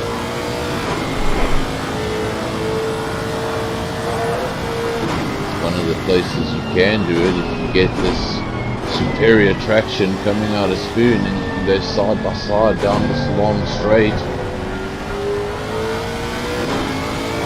I just got unsettled there on the inside, tried to kiss the apex of the corner but took too much of the curve. Car just got unsettled. You saw it on the acceleration. Wasn't ideal. It's really close going into 130R. That's not where you want to go side by side. Stays behind him for now, going through the chicane. One more lap. Oh, what's happened there?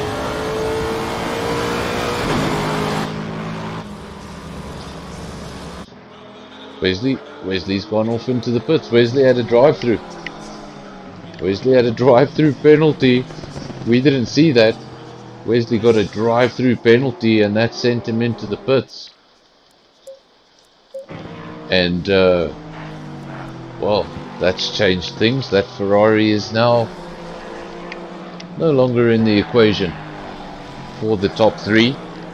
And Springbok Gamer has made that third place very much his own. The penalty is now cleared. So Wesley served that immediately. He's come out in 5th behind the Porsche of Kuda.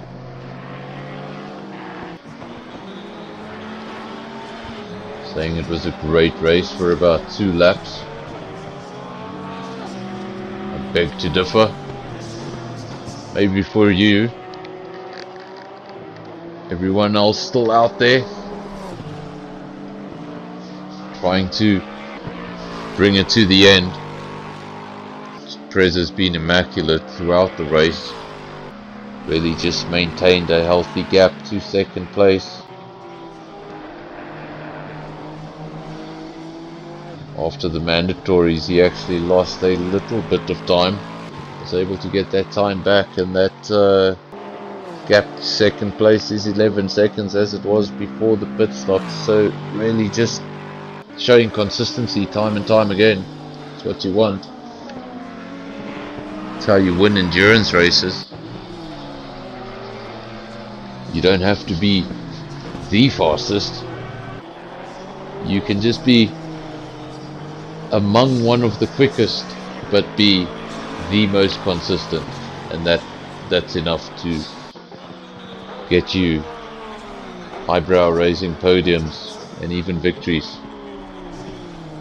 I didn't expect to see the Lexus that barely got into 9th place at the end of qualifying in a very comfortable podium position, and all the Ferraris that were dominating the top of the field. Well, there's one left standing really, of the original 3.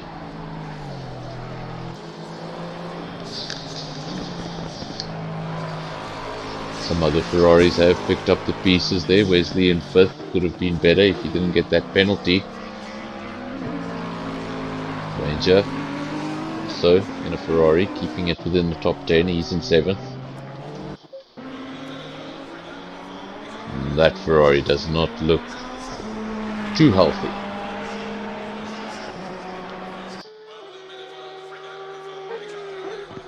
Late on in the race, if you don't need to pit, if you're not losing too much time and it's drivable, you don't want to pit at this stage of the race. You just want to go to the end, bring it home.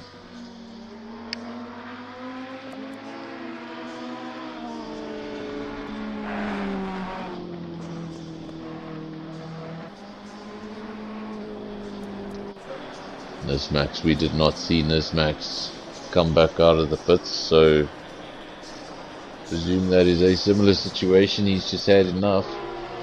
Legend also showing 7 laps behind, so I don't think we're going to see those two cars emerge from the pits. I think that means we have 10 runners, folks. From the 16 that started, we've lost 6 runners. I think that is the most runners we've lost in any particular round this whole season. So Suzuka is the one that was too much. Not for this man, yeah. He has absolutely loved it.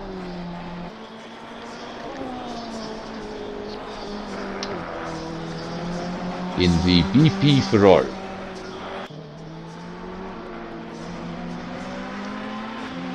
Those BP Ultimate colors. It's the blue and the green.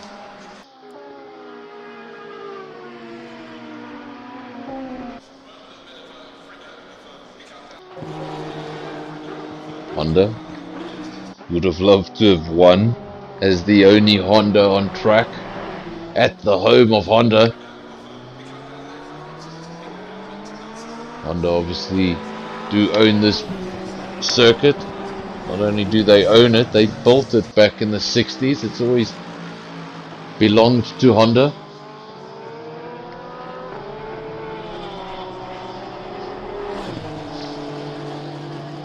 Fantastic circuit with so much history.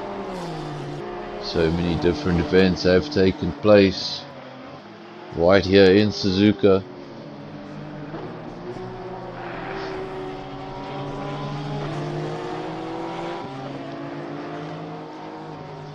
Back in the mid-90s, Suzuka was the most difficult F1 ticket to get on the calendar.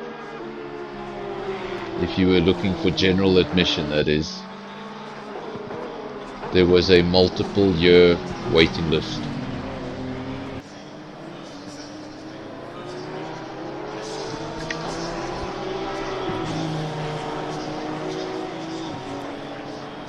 Formula 1 viewership much higher in other days.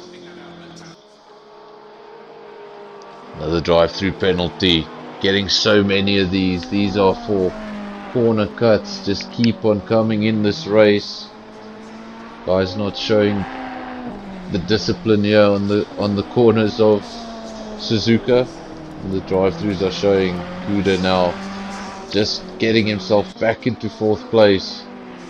Having such a hard recovery drive this whole time, and then penalty sends you back down the grid.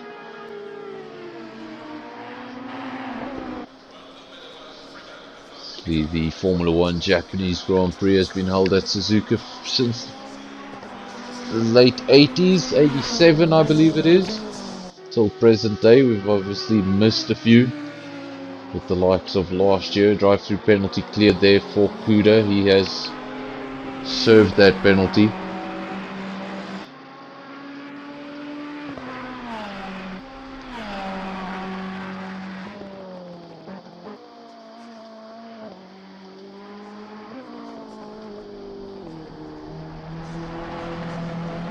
Also home to the Suzuka 10-hour bike race.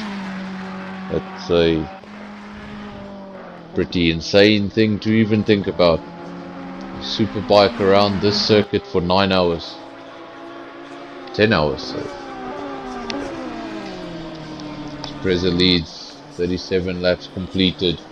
He's about to start lap 38. With just 10 minutes to go. Just over 10 minutes to go. This is the final stretch.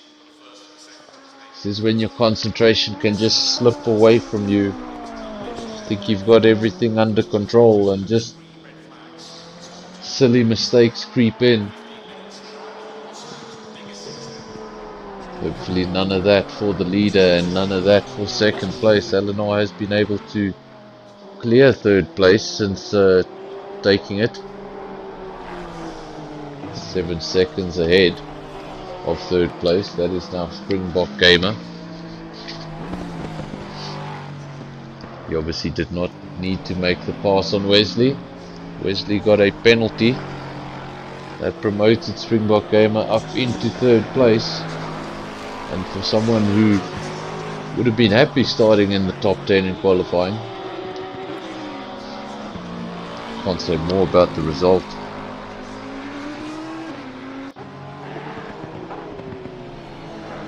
He's obviously made up 6 positions from where he started.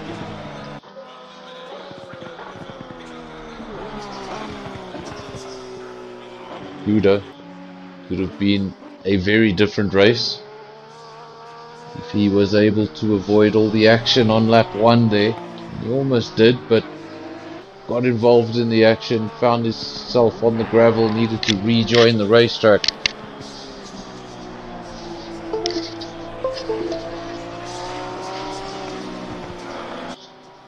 And then picked up a couple of penalties to boot, just to make things a little bit more tough. Take those penalties, take that action on lap 1 out of the equation, could have found himself in a very different race. Maybe he'd be slightly up the road here by Wesley. Remember, Wesley started in 16th. Started last on the grid. That did not demotivate him. Got his head down, knew what he needed to do. When there was carnage, made sure he drove around it, didn't get involved in it. Made up a lot of positions at the start. And if he didn't get that drive through, he could have brought home quite an impressive penalty. Well, he did get a penalty. He could have brought home a pretty impressive podium, sorry. Just don't think he's gonna have any way of catching that Lexus ahead of him, or any of the 3 cars ahead of him for that matter. Let's see what the gap is when he goes over the line. Gap to third place from Wesley is 35 seconds. So I think that top 3 is pretty safe, and probably in that order, unless somebody makes a big mistake. So Preza Eleanor, Springbok Gamer. See what's happening further back. Roadrunner, also an up and down race. The carnage I keep talking about on lap 1. I'm not sure if someone helped Roadrunner go sideways, meaning a nudge. I didn't see that, but when I did see the carnage begin, the first move I saw was this Audi going sideways, and people leaving the track trying to avoid the car, and there was gravel and dust, and I think it all started with the Audi. If he lost it by himself or if he was nudged, that I'm not sure. So could have had a very different race. Remember, all of that happened right at the start, and since then it was a recovery drive. And you've worked out your strategy, you've got an idea of how you want the race to go, what your plan is, and all of a sudden disaster on lap 1. You have to throw the strategy out of the window. It becomes a recovery drive. Done fairly well, gotten his head down and found his way back into 6th place. He's going to get a handful of points for his efforts. BR, the second of the 2 Audis, so keeping it in the top 10. He's an 8th, followed by Boucher.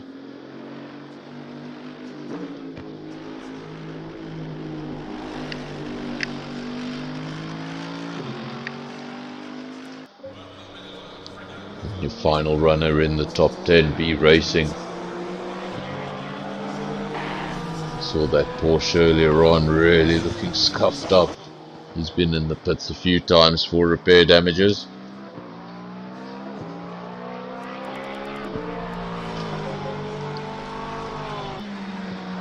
Just over 5 minutes to go.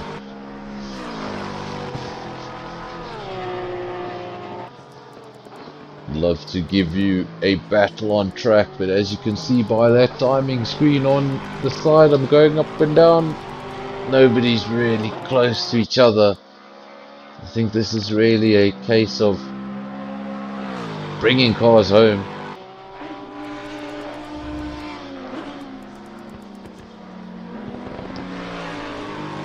Difference between first and second is 11.2 seconds. That gap has stayed much the same. Makes me think that Suzuka is just managing that gap. Stays within that 11-10 second range. Doesn't really stay out of it.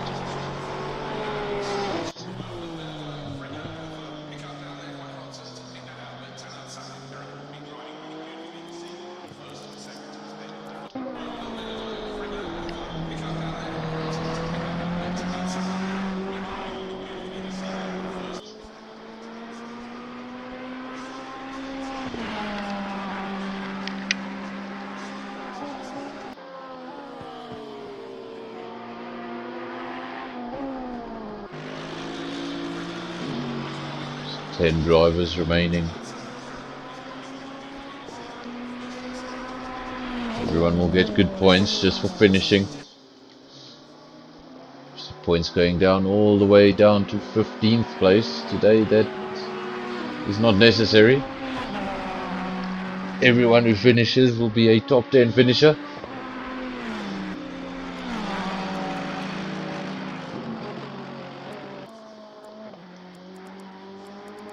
And some big names not finishing tonight's race, so going to make up a position or two in the championship. This was the right race to do it. Springbok Gamer getting a handful of points. Really impressed with Wesley's drive. If only not for the penalties. So remember Gavin earlier on,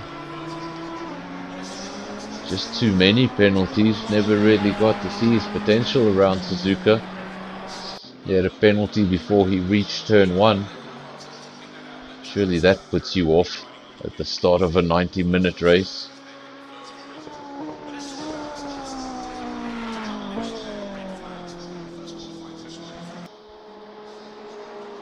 See, this is the penultimate round of Sonic Sim Racing Season 7 here on the PS4. We have just one round to go after this. That is Kyalami. I'm sure the guys will all be preferring Kyalami over Suzuka. They'll all be even more familiar with Kyalami over Suzuka. I'm sure everyone's done tons of laps of Kyalami. ACC now actually Kyalami on 3 or 4 games I can name, but when Kyalami did come to ACC, it was the first game to bring Kyalami back to the mainstream, and I think every South African motorsport fan with the game has done way too many laps. So it'll be interesting to see next week if we get a qualifying session where the lap times are really close. I think that is something that could happen. Guys have done a lot of lap times around Kyalami, and I think we're going to see an interesting race next week. It's not the easiest place to pass. 1 minute to go. Suzuka will almost wish he could just slow it down and call this the final lap, but his gap's not that big to do that. Goes through the final chicane and onto the main straight. Just over 40 seconds to go. He's going to get one more lap after this. Okay. Yes, he does. The final lap now. Give it all you can. It's one more lap because of 30 seconds. Eleanor goes over the line now in second place. He's 9.8 seconds adrift of your leader. Springbok Gamer over the line in third. Top three all look fairly comfortable. Where is Wesley? Remember, this is the final lap of the race. Time on the right hand side of the screen has just run out. And now cars, as they go past the start finish line, will start being classified in whatever position they are. Where is your leader? Let's follow your leader for the final lap of this race. What a job he's done. He's maintained that gap of just over 10 seconds. Had a firm control on the race throughout.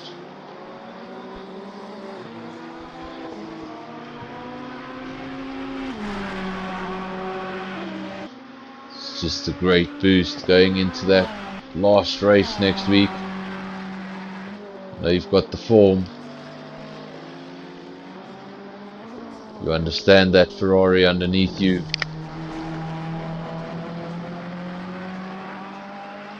Today you just got it to work all right.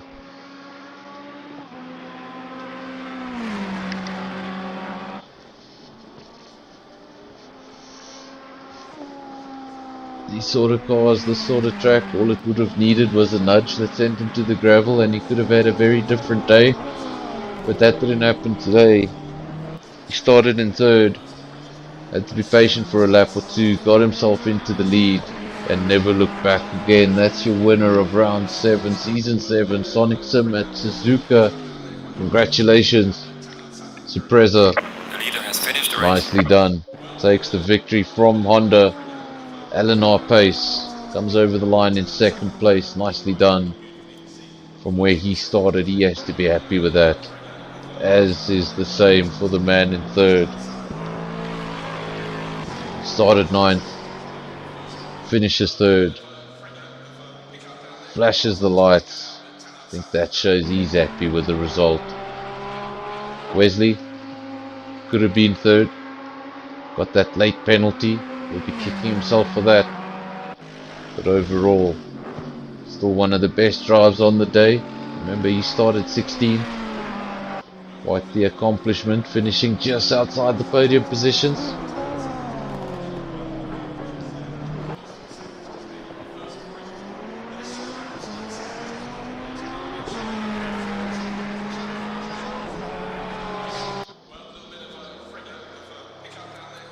There we go, Wesley will go over the line now. Classify in 4th place. We wait for Kuda. There we go, Kuda 5th. Where is Roadrunner?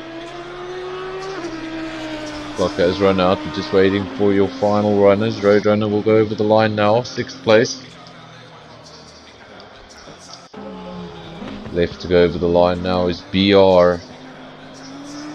And then Boucher. BR goes around the final corner. He takes 7th place. And then one more. Been a long race, but he'll be happy with the result. 8th place for Boucher. And there we have it, folks. Round 7. Just to go through your results one more time before they disappear. Surpresa takes that win from Eleanor. Ferrari from Honda. Didn't expect that at the start of the race.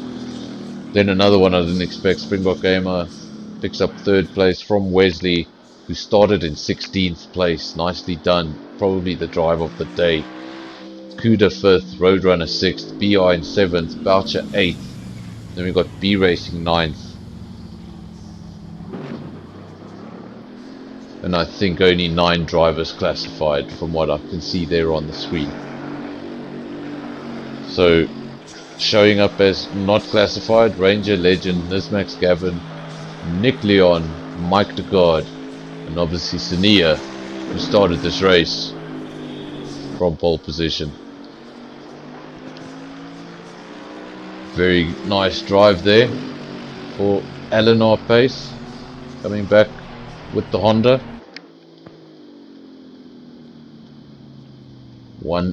one step higher on the podium would have been great at the home of Honda. The only man to pick a Honda on the night. Makes you wonder. I want to thank everybody who has joined us for round 7, season 7. We'll be back next week for one final time this season at Kyle Army. But until then, enjoy your night. I know I did. I'll see you then. Cheers, guys.